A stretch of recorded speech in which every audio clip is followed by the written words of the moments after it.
Hello प्यारे बच्चों, कैसे हैं आप लोग। स्वागत है आज के क्लास में। उम्मीद करते हैं कि आप लोग सभी ठीक होंगे और अपनी बोर्ड एग्जाम की तैयारी पूरी मनोबल से कर रहे होंगे।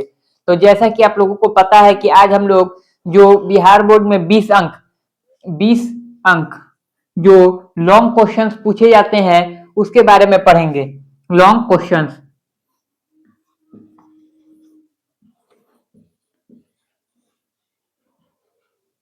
क्वेश्चंस, इसको हम लोग दीर्घ प्रश्न भी बोलते हैं। दीर्घ प्रश्न भी बोलते हैं। तो आइए समय का सदुपयोग करते हुए प्रश्न की ओर बढ़ते हैं। तो बने रहिए हमारे वीडियो में लास्ट तक। इसमें से हम आपको मात्र 12 से 13 क्वेश्चन बताएंगे और इसमें से इसी 12 से 13 क्वेश्चन में आपके एग्जाम में 2 से 3 प्रश्न छपा हुआ ही रहेगा। 2 से 3 प्रश्न। तो आप लोग समझ जाइए कि आप लोगों का इसी तरह 15 नंबर क्लियर हो जाएगा। 15 से 20 नंबर हो सकता है कि 4 भी जो प्रश्न हो सभी सेम आए। तो आइए शुरू करते हैं इस वीडियो को। तो पहले हम लोग फिजिक्स से शुरू करते हैं।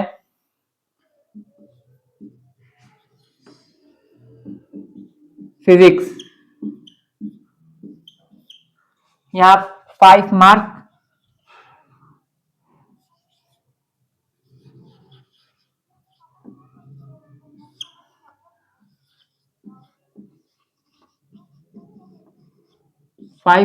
क्वेश्चन या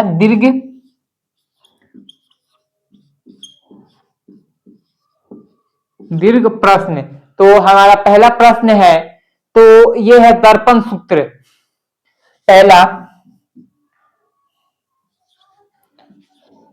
दर्पण सूत्र को सिद्ध करें। दर्पण सूत्र को क्या करना है? सिद्ध करना है। 1/f equal to 1/v plus 1/u।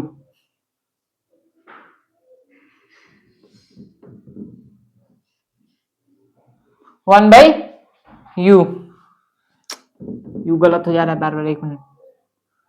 ठीक, दर्पण सूत्र को सिद्ध करें। उसके बाद आइए, उसके बाद दूसरा नंबर क्वेश्चन है अपना, लेंस सूत्र को सिद्ध करें। ये हो जाएगा 1/f equal to 1/v minus 1/u। हो जाएगा 1/v इक्वल माइनस 1/u। सिद्ध करना है। आइए तीसरा नंबर क्वेश्चन क्या करता है? तो मानव नेत्र का चित्र बनाए। मानव नेत्र का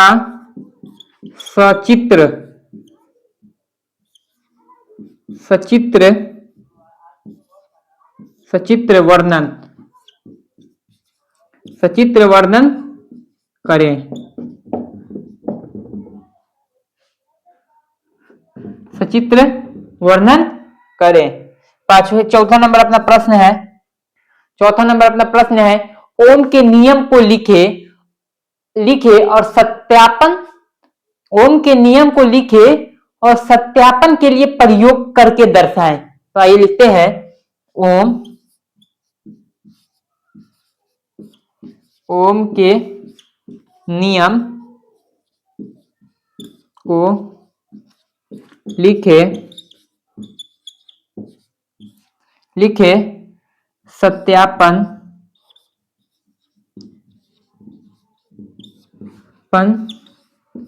के लिए ये प्रयोग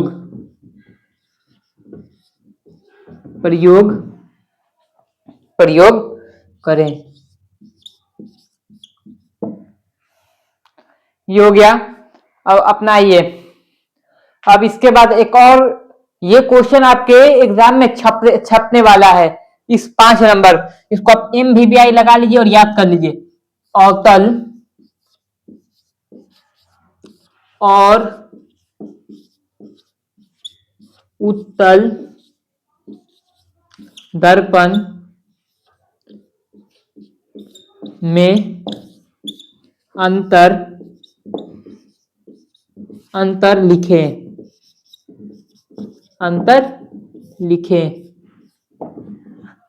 तो आइए अब फिजिक्स के बाद केमिस्ट्री की ओर बढ़ते हैं।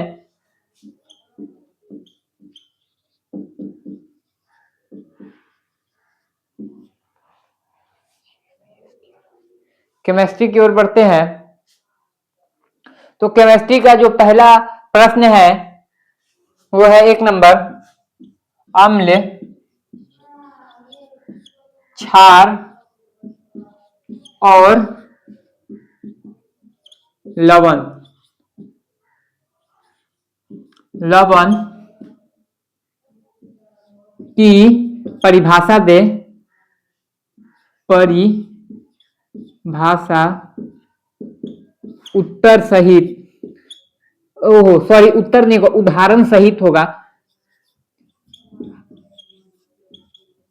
उदाहरण सहित, सहित। उदाहरण मतलब होता है एग्जाम्पल, एग्जाम्पल के सहित मतलब एग्जाम्पल के साथ आपको लिखना है। दूसरा होगा धातु, धातु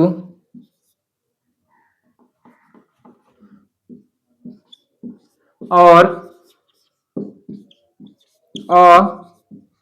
धातु, धातु में अंतर,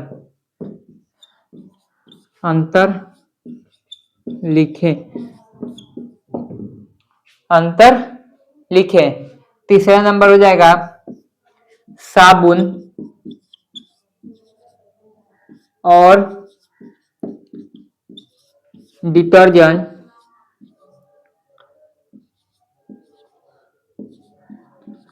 डिटर्जेंट में अंतर, अंतर लिखें। ठीक, ये हो गया 3 नंबर। अब चौथा नंबर हमारा प्रश्न जो है वो है, ये भी प्रश्न एक तरह से बहुत ही महत्वपूर्ण है अपने एग्जाम में। तो ये 4 नंबर है, दैनिक जीवन, दैनिक जीवन में पीएच का महत्व, महत्व लिखें।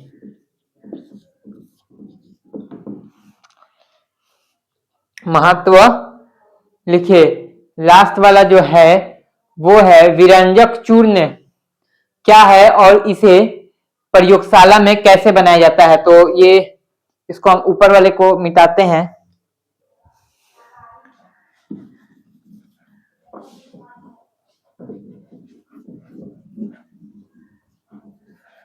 पांचवा नंबर जो हो जाएगा, पांचवा नंबर है 5 नंबर विरंजक,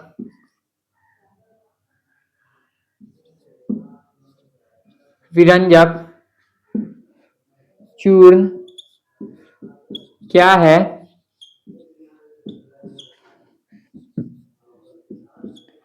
इसे प्रयोगशाला में,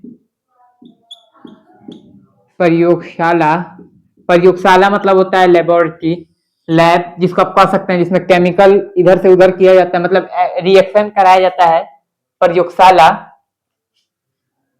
इसे प्रयोगशाला में कैसे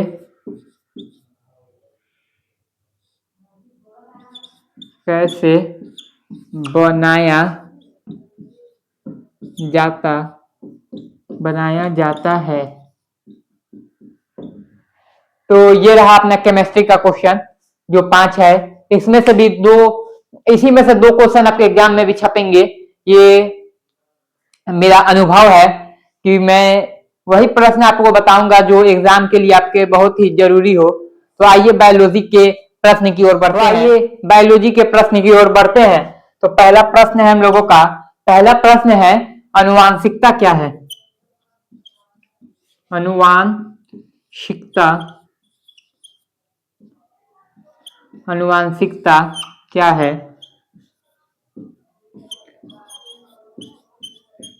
क्या है मेंडल के प्रयोग मेंडल के प्रयोग को लिखे। दूसरा नंबर हो जाएगा, दूसरा नंबर हम लोगों का जो प्रश्न हो जाएगा,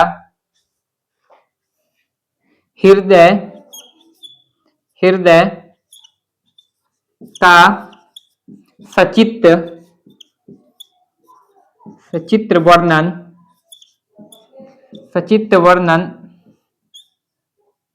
सचित्र क्या करना है? सचित्र वर्णन करे। सचित्र वर्णन मतलब होता है चित्र बनाकर उसके बारे में लिखे। तीसरा नंबर प्रश्न हो जाएगा ट्रिपल आर का वर्णन करे। ट्रिपल आर का वर्णन करे। पर्यावरण संरक्षण के उपाय को लिखे। 3 नंबर। 4 नंबर पर्यावरण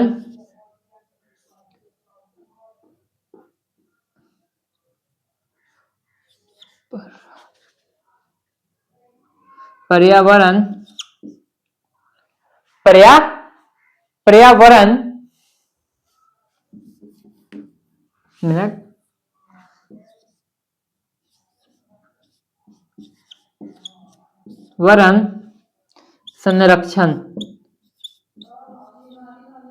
संरक्षण के उपाय को लिखे।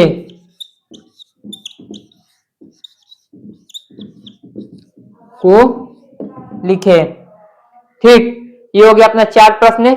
ऊपर 5वां लिखते हैं, 5वां यहां लिखते हैं ऊपर। 5वां प्रश्न लिखते हैं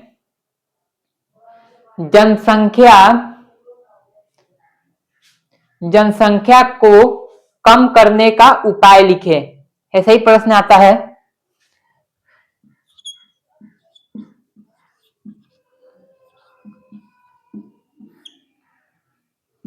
जनसंख्या तो इससे पहले आया हुआ था।